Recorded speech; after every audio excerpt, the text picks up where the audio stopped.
this is a personal experience that is not very flattering to myself. But I have a child that was struggling with some behaviors.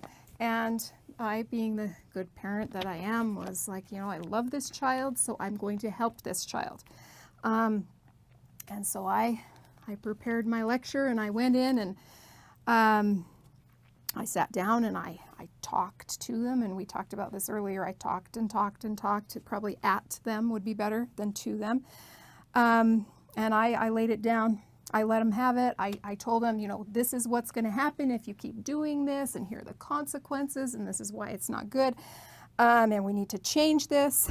And in the back of my mind, there was that little voice that the Lord so often sends that was just like, don't talk anymore. Just stop talking. But I was, I had prepared, and I was in the middle of my, like every good gospel doctrine teacher, I had prepared my lesson, and what did I do? I plowed through to the end because we must get through the lesson. So I did. I got through the lesson, and I did not reach my child very well. I got through my lesson. I didn't get through to the child. So as you can imagine, nothing changed. And a few weeks later, we had more situations that had built up again. And I was like, okay, I just need to do better with this. And I prepared a bigger and better lecture. And I went in there, and I was going to get through to my child this time. But I didn't get through that time either. Again, I got through my lecture, but I did not get through to the child. And so after several more, I'm ashamed to say, pretty spectacular failures, I did what I should have done all along. I turned heavenward, and I said, I don't got this. I can't do this. I've tried my arm of flesh. I've tried my own understanding. I've tried wise in my own eyes. I mean, I have experience as a parent that should be working. None of those things were working.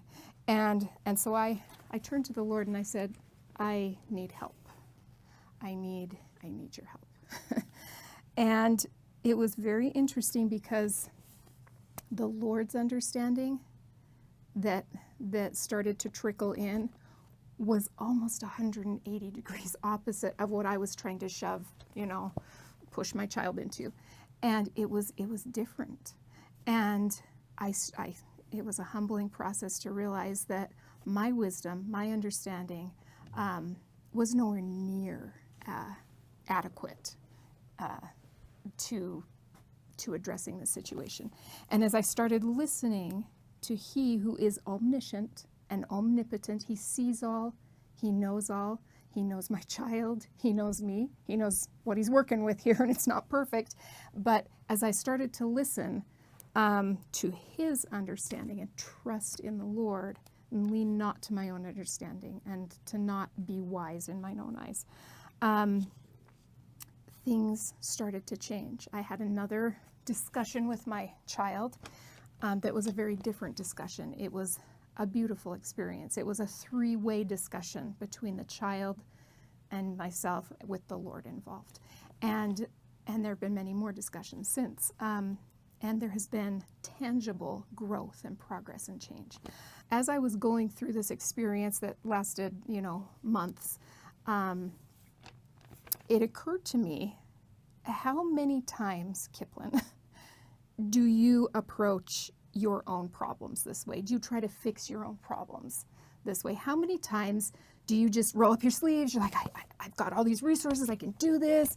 You're like, must try harder, and you buckle down, and only to come up with failure after failure after failure, and scratch your head and wonder what's wrong with you and what am I doing wrong? And how many times do I just prepare bigger and better lectures for myself, and okay, I'm going to get it this time. I'm going to get it. I can do this. I got this. Without first turning to the Lord and saying, I don't have this. I already know that. Going into it, I'm going to give it my best shot. I am going to roll up my sleeves, and I am going to try hard. But I don't have this on my own. I need your help.